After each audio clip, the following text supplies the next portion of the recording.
is it you're doing here, Terry? Well, as you can see, I'm sitting here by myself, getting some quiet time. Thanks for the interruption. Sorry. Now, I came out here to get some quiet time before my presentation, get my mind into gear. But in answer to your question, seriously, I'm here to present the findings of my recent research that I've been conducting on my work. And to give you a bit of background, I studied for my doctoral thesis, my PhD at Bangor University, 10 years ago. And at that time, our director of postgraduate studies was Dr. Bettina Schmidt, an anthropologist. And during the course of conducting my research, I had to come here, down to Lampeter University, where the archive of the Sir Alister Hardy Trust is housed. So part of my research was conducted here in the library. And now, 10 years later, Dr. Schmidt is now Professor Schmidt, and she has been assigned as the director of the archive at Lampeter. So it's lovely to see her again, and I feel as if I've gone full circle where my research began as a postgraduate student up at Bangor, and now 10 years later I've got research findings that I've been invited to present here this afternoon.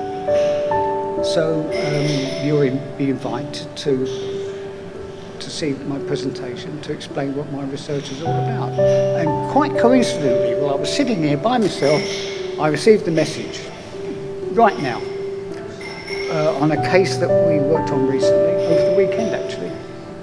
We had a training session where we were teaching new trainees how to conduct the work that we do. And this is the feedback I've just got from one of the participants. She says, "Dear Dr. Palmer, hope all is well with you. I'd like to share some feedback with you on the gentleman that I brought in to be cleared at the weekend. His case was worked on by Dave, one of our practitioners, with his spirit guide named Bigaro.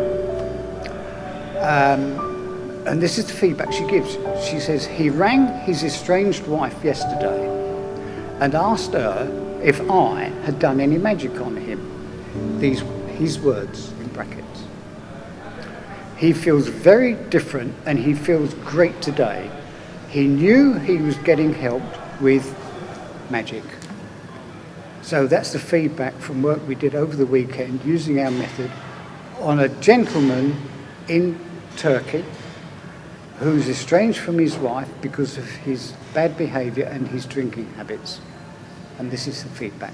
So, and this is what my research is all about here at Lampeter at the Alister Hardy Trust.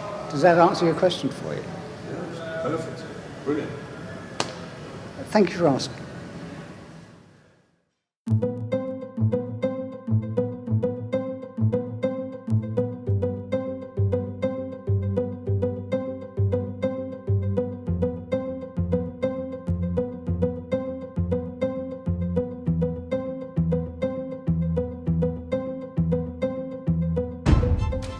One inevitability of life. We all know that.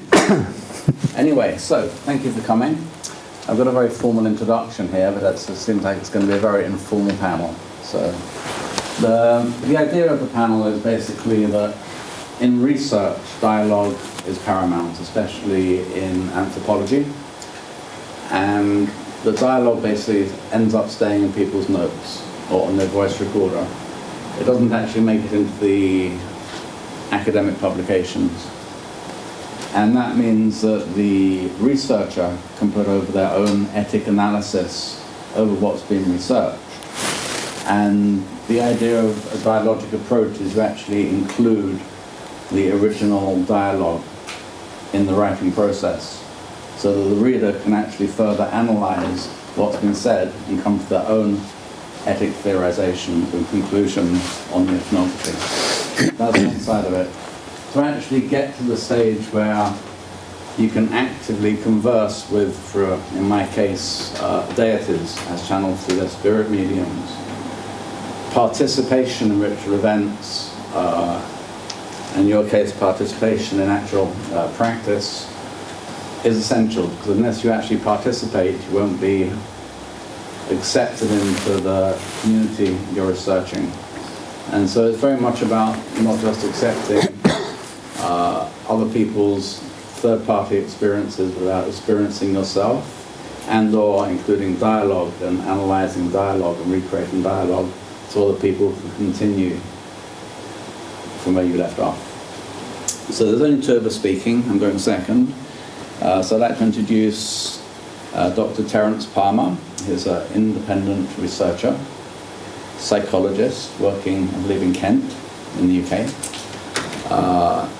He has a degree in psychology from Canterbury Christ Church University, a master's degree in the study of mysticism and religious experience from the University of Kent, and his doctorate from the University of Wales, Bangor.